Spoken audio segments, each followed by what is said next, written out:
Gerakan tanggal 30 September Partai Komunis Indonesia atau dikenal dengan nama G30 SPKI, yang memakan korban sejumlah jenderal TNI Angkatan Darat terjadi pada tahun 1965.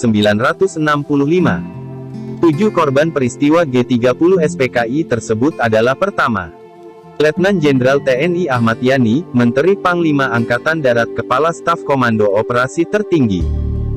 2. Maijen TNI Raden Suprapto, Deputi 2 Menteri Panglima Angkatan Darat Bidang Administrasi. 3. Maijen TNI Mas Tirto Darmo, Deputi 3 Menteri Panglima Angkatan Darat Bidang Perencanaan dan Pembinaan. 4. Maijen TNI Siswondo Parman, Asisten I Menteri Panglima Angkatan Darat Bidang Intelijen. 5. Brigjen Donald Ishak Panjaitan, Asisten 4 Menteri Panglima Angkatan Darat Bidang Logistik. 6. Brigjen TNI Sutoyo Siswomiharjo, Inspektur Kehakiman Auditor Jenderal Angkatan Darat. 7. Letu Pierre Anderas Tendean, Ajudan Abdul Haris Nasution. Gerakan PKI yang telah menculik para jenderal dan ingin mengkudeta pada akhirnya bisa ditumpas. Para pemimpin gerakan itu ditangkap atau ditembak mati.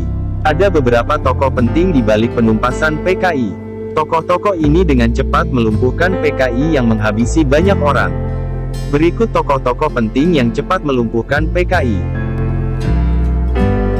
Pertama, Sarwo Edi, Komandan RPKAD atau Resimen Para Komando Angkatan Darat. Sarwo Edi ditunjuk untuk memimpin penumpasan PKI. Tak berpikir lama, Sarwo Edi menyatakan kesiapannya menumpas para PKI. Terlebih lagi salah satu korban gerakan tanggal 30 September tahun 1965 adalah teman dan pelindungnya di Angkatan Darat, yaitu Jenderal Ahmad Yani. Sarwo Edi diberi tugas melenyapkan anggota PKI di lahan subur komunis di Jawa Tengah. Pada tahun 1989, sebelum kematiannya, Sarwo Edi memberi pengakuan kepada anggota Dewan Perwakilan Rakyat atau DPR, bahwa 3 juta orang tewas dalam pertumpahan darah.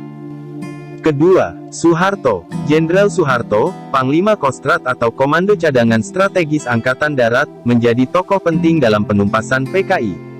Soeharto menggunakan 4 tahap untuk menghabisi para PKI. Pertama, diusahakan untuk menetralisir pasukan-pasukan yang masih mengambil stelling di sekitar Medan Merdeka. Kedua, Soeharto memerintahkan untuk menduduki kembali Gedung Pusat Telekomunikasi dan RRI. Ketiga, pada pukul 20 waktu Indonesia Barat saat itu Soeharto berbicara di depan radio, menjelaskan kepada seluruh rakyat Indonesia apa yang telah terjadi dan menerangkan tindakan-tindakan apa yang telah diambil. Keempat, Soeharto mulai memberikan pukulan maut kepada komplotan PKI dengan merebut pangkalan Angkatan Udara Halim. Tugas itu dipercayakan kepada RPKAD dengan bantuan Yon 328 para Kujang Siliwangi. Ketiga, Abdul Haris Nasution. Kolonel Abdul Haris Nasution memegang kendali atas penumpasan PKI.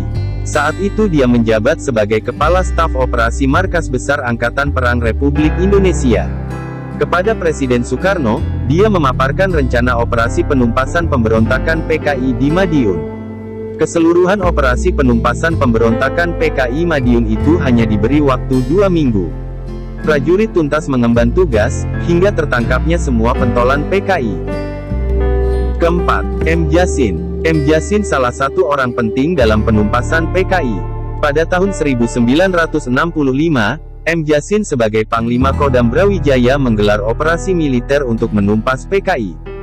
Juni tahun 1968, Operasi Trisula mulai digelar. Kolonel Wintarmin diangkat sebagai komandan. Tentara menyisir kawasan hutan Blitar Selatan untuk mencari pemberontak. Banyak anggota PKI yang ditangkap. Operasi Trisula mencatat 33 orang tokoh PKI ditembak mati. Sementara 850 orang tokoh PKI bisa ditangkap selama 3 bulan.